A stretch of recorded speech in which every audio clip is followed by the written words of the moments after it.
सद्गुरु साईनाथ महाराज की जय। सुप्रभात साई प्रभात।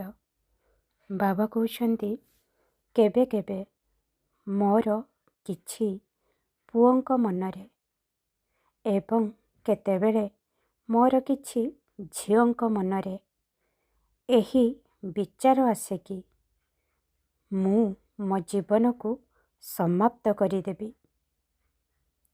तेबे गोटिए कथा बुझिनियो जे एही जीवन तुमको मोर एक उपहार अटे एवं एहाकु सुंदर रखिबा तुमर दायित्व अटे। प्रत्येकंक जीवन रे सुख एवं दुख लागी रही थाए, किंतु तुमको यह मने रखिबाकु हेबो जे जदि आजि पर्यंत तुमे प्रत्येक दुख को दूर करि पारिछ बा पार करि पारिछ, तेबे तुमर एही दिन गुड़िक मध्य बीती जीव।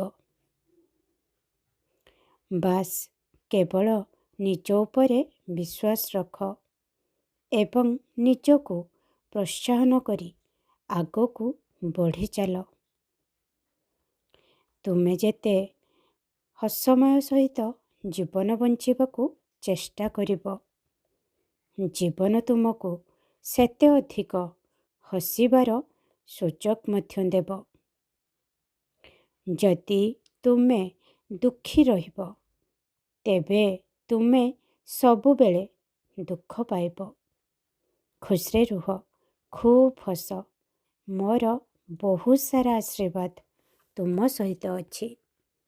आसंतु सांग होई बाबांको प्रार्थनारू निजर दिनटी को आरंभ करिबा। ओम श्री गणेशाय नमः। ओम श्री साईनाथाय नमः। साई बाबा के 11 वचन।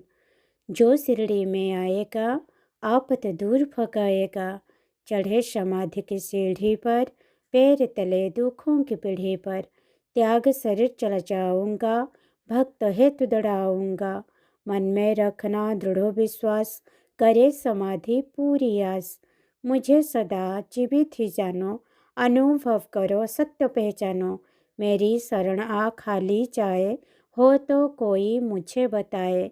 जैसा भाव रहा जिसे जन का, वैसा रूप हुआ मेरे मन का, भार तुम्हारा मुझ पर होगा, वचन न मेरा झूठा होगा। असहायता लो भरपूर, जो मांगा ओ नहीं है दूर, मुझ में लीन वचन मन काया, उसका ऋण न कभी चुकाया। धन्य धन्य ओ भक्त अनन्य, मेरी शरण तज जिसे न अन्य। अनंत कोटि ब्रह्मांड नायक, राजाधिराज योगीराज, परम ब्रह्म श्री सच्चिदानंद सद्गुरु साईनाथ महाराज की जय।